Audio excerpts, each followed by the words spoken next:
warahmatullahi wabarakatuh. Salam. Teman-teman semua, bertemu lagi di channel kita Azari Nasution and Family Official. Nah, untuk terus support channel kita, jangan lupa untuk like, komen, dan Subscribe. subscribe channel kita. Insya Allah akan ada video-video yang mendatang, manfaat buat teman-teman semua. Video-video yang mendatang. Oke. Terus Akan ada video-video yang akan datang. Oke. Insya Allah akan manfaat buat teman-teman. bahas apa kritik kita ini, kan? hari ini, Uma? Nah, teman-teman, hari ini kita akan bahas mengenai nikah beda suku. Yakin? Yakin gak sih gitu? Atau berat gak sih nikah beda suku? Nah, Aduh. teman-teman, makanya terus standby di channel YouTube kita. Jadi gini. Gini. Oh, jadi Abi nih. Gini. Oke. Nah, sebelum kita bahas nikah beda suku atau buat kamu yang mungkin udah punya calon Dan itu beda suku. harus tahu juga kita ngomongin ini karena kita juga beda suku. Betul. Kalau saya Sumatera, Medan, saya, ibu Aceh, Itu ibu aja Aceh percampuran ya, Melayu, Bi, ya? ibu Aceh Melayu, ayah Mandailing Melayu. Tinggalnya di Langkat. Kalau istri ibunya Sunda, Ibu saya Sunda, ayah saya Betawi, tinggalnya di Bogor. tinggalnya di Bogor. Ya, teman-teman, ini kan pasti jadi apa ya? Membuat kita yang mau nikah itu berpikir berulang kali. Kira-kira nanti kalau beda suku tuh apa ya permasalahan yang dihadapi gitu. Nah, kamu deh Uma sebagai perempuan bisa nggak kasih beberapa catatan kira-kira apa aja tuh poin-poin kalau kita nikah suku kira-kira tantangannya apa aja Ini sih? pengalaman Ya. aku ya, Bi. Pengalaman aku. Iya, teman-teman, pertama, nikah beda suku itu masalah yang akan kalian dapati adalah perbedaan bahasa. Iya, bahasa ya. Ini seru banget, Bi. Bahasa ya. Perbedaan bahasa. Kan aku sama kamu beda nih bahasanya. Kalau saya cenderung lebih ke bahasa Betawi atau Indonesia yang lebih formal gitu ya, Jakarta, Bogor. Tapi kalau suami sendiri ini bahasanya percampuran antara Melayu dengan Batak. Betul nggak? Iya. Jadi teman-teman, pernah ada cerita menarik. Dulu tuh saya pernah pulang kampung ke kampung suami. Dan ini pengalaman pertama banget ke kampung suami waktu itu. Tiba-tiba sehari lagi pengen ngunduh mantu, besoknya ya, Bi, ada kalau bahasa sini tuh bibi, bahasa sana tuh apa? Apa ya? Uwa ya. Uwa ya?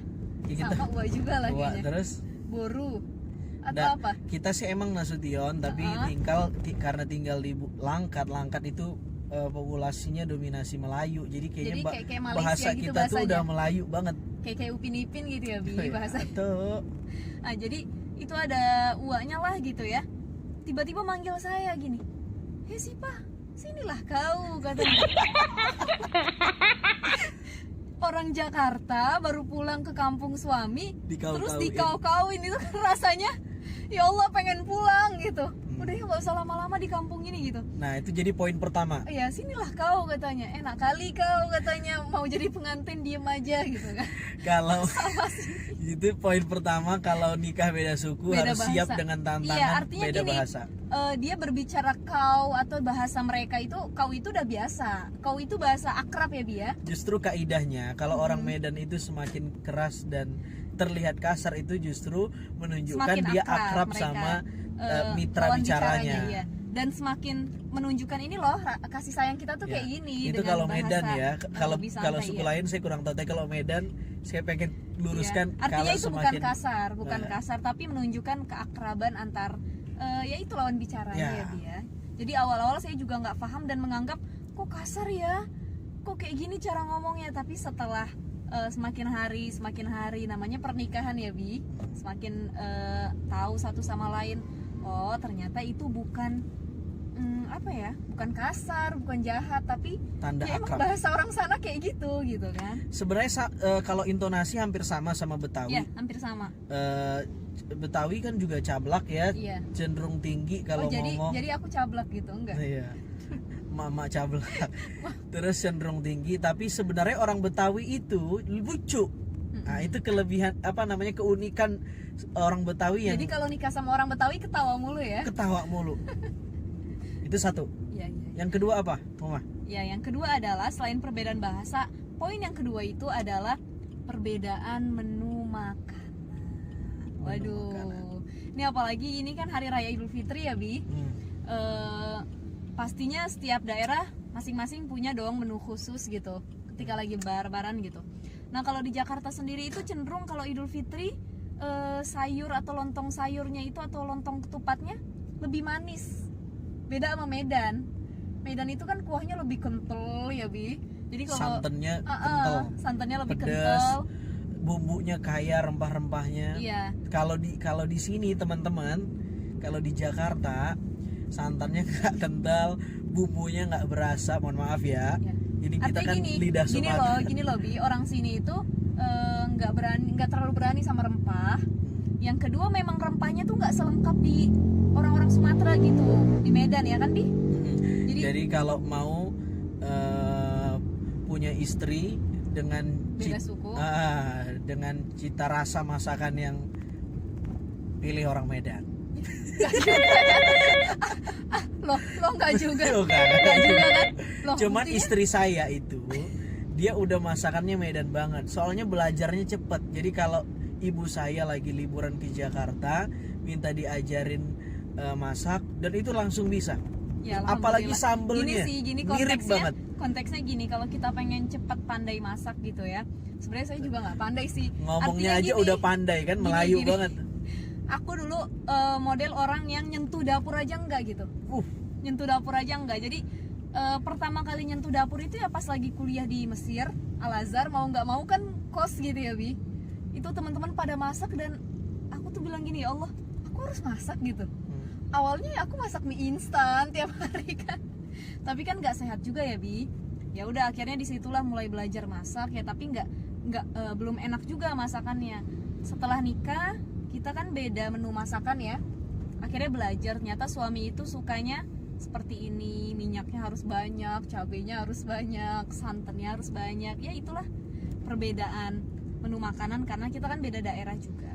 Nah, ini Medan sama Betawi. Mungkin teman-teman ada yang orang Jawa sama Lombok, ada yang sama Makassar, itu kan cenderung suka daging, ikan Ya, ya, Bi. atau jodohnya lintas negara kayak teman itu, kamu yang di bener-bener. Turki. Saya punya temen, dia nikah sama orang Turki, Bi, di apa namanya ibu kota Turki itu, Ankara ya, Ya, Ankara kalau nggak salah. kan aku tinggal di gagap sana. mau jawab. Terus Istanbul, tuh, Istanbul. bukan Jakarta ya? Bukan Istanbul. Ya itulah katanya, ketika nikah sama orang Istanbul harus belajar bikin roti, bikin menu-menu dari gandum, Gandum, ya nggak semua bikin sambal lado, Basicnya nasi, gandum nggak beda bisa. gitu ya, basicnya gandum, roti. Oke, itu yang kedua. Langsung yang ketiga, Yang ketiga itu adalah perbedaan adat dan budaya. adat dan Budaya. contoh. Contohnya dulu ya, waktu awal nikah ya, kan beda tuh adatnya.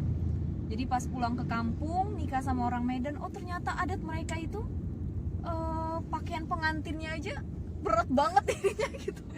Apa sih yang buat di Kalau kepala Mandailing itu? tuh kayak ada matanya gitu di Iya, pengantin kayak ada ceweknya. matanya dan berapa kilo kan itu beratnya, Masya Allah. Jadi Itu kasihan juga sih ya buat pengantin perempuan yang bukan orang Batak terus Aslinya. nikah sama orang Batak. Pernikahan aja udah berat banget ya. apalagi menjalani kehidupan Ditambah pernikahan waktu gitu. akad nikahnya pakai kepala yang sekian kilo tuh Iya, aksesoris Masya pernikahannya. Allah. Tapi itu jadi kenangan sih, jadi Nah di lucu. Betawi juga sebenarnya adat Betawi sama saya ya nggak beda nggak jauh jauh karena beda. kan kita tinggalnya di daerah pesisir Melayu ya, Langkat ya. Iya. Di Betawi itu Melayu juga loh teman-teman sebenarnya. Banjar, Betawi Tapi Melayunya itu Melayu. lebih Nah, apa ya disebutnya, Abi bahasanya pernah Bador dapat gitu ya, Bi ya. pernah dapat cerita sebenarnya kan pada prinsipnya dominan Melayu. Cuman oleh Belanda untuk apa namanya mengkotak-kotakkan masing-masing ini dikasihlah nama-nama yang berbeda. Ada Betawi, ada Banjar. Padahal Melayu juga gitu sama. gitu ya, semua Melayu. Ada Melayu Riau, ada Melayu Delhi. Padahal Melayu juga. Mm-mm. Nah, apa namanya? Sampai di mana tadi? Ya itulah Melayu semua gitu. Betawi itu adat nikahnya punya pantun. Pantun. Melayu ondel-ondel. juga punya pantun. Tapi ondel-ondel nggak ada kan? Serampang serimping kalau di Betawi. Kalau di Medan serampang 12. Sampang 12. Nah, tuh jatuh lagi handphonenya. Cuman Betawi ini pantunnya beda. Kalau Betawi ini tuh lama banget pantunnya ya kemarin tuh. Kamu berapa jam waktu itu? Pas 1 nikah? jam ada kayaknya. Udah gemeter ya? Iya dia Udah nggak tahu ngafal akad kita nikah. udah pengen akad nikah. Oke, itu yang Iya. ketiga soal adat dan budaya. Iya. Jadi tantangan. Nah, yang terakhir deh, yang terakhir deh. keempat ini karena ini momennya Idul Fitri. Jadi kalau kalian nikah sama orang yang beda suku, beda pulau gitu, tantangan yang harus kalian terima adalah kalian harus siap untuk menyiapkan biaya pulang kampung atau mudik. Oh, ini apa namanya ini? Ya icis lah. Cicis Ini apa gitu nih? kalau bahasa Ini Nabil apa itu. Jari kok Jari. uang. Karena ini bahasa orang Medan kalau ngomong kayak gini pasti uang gitu kan. Jadi harus siapin logistik ya, apa namanya, tabungan lah untuk mudik. Tabungan, biaya yang Nah, itu cukup. tantangannya benar. Jadi gini, kalau orang Jakarta nikah sama orang Bekasi kan tinggal naik angkot atau naik motor, mobil udah sampai ya Bi ya. Iya. Tapi kalau kita yang orang Jakarta nikah sama orang Sumatera kan nggak mungkin kita naik motor dari sini ke sana, mungkin aja sih. Tapi itu lebih melelahkan. Atau kalau keluarganya banyak kan nggak mungkin ya cuma naik motor. Minimal ketika nyebrangnya biaya lagi, pesan pesawatnya biaya lagi. Tapi insya Allah semakin jodohnya jauh, Allah juga paham kok ngasih rezeki Iya. yang lebih biar Iya, kita bisa benar-benar. mudik toh. Itu benar-benar. Jadi ada orang yang ngomong kayak gini, kok rezeki saya segini-gini aja ya, kok pulang kampung saya bawa uang cuma segini. Ya mungkin memang kadar jauh pulang kampungnya emang nggak jauh gitu kan. Beda sama orang yang jauh kampungnya gitu. Nah, Dia lebih jadi banyak gitu biayanya. Uma, teman-teman, buat kamu yang pengen nikah lintas suku Iya. bahkan negara, jangan jadiin pikiran. Iya. Tapi Ada jalani aja nikmati Iya. ya. Kalau jodoh nggak kemana. Betul, Ada betul. satu hadis Nabi, al arwah junudun mujannadah. Iya. Wa ma ta'arafa fama ta'arafa minha i'talafa wa ma tanaqara minha ikhtalafa. Jadi kita ini punya ruh itu biasanya kalau jodoh dia bakal saling mengenal. Iya. Jadi kalau ruh kita satu sama lain saling mengenal jodoh.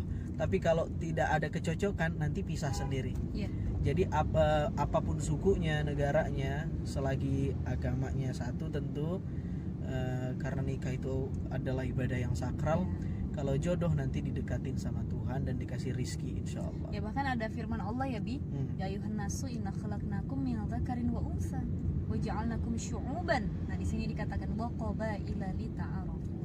Dari berbagai budaya, berbagai suku, kemudian adat istiadat, nggak masalah kok kita harus saling mengenal, apalagi sampai menikah lita'arafu gitu ya Bi ya. Jadi jangan jadikan itu masalah sih. Tapi nikmati, kemudian jalani, insya Allah perbedaan yang ada itu malah menjadikan suatu bumbu dalam rumah tangga nantinya ya Bi ya. Oke. Ya, teman-teman makasih banyak atas waktunya udah nyaksiin channel YouTube kita. Insya Allah kita akan kembali dengan tema-tema yang menarik nantinya. Assalamualaikum warahmatullahi wabarakatuh.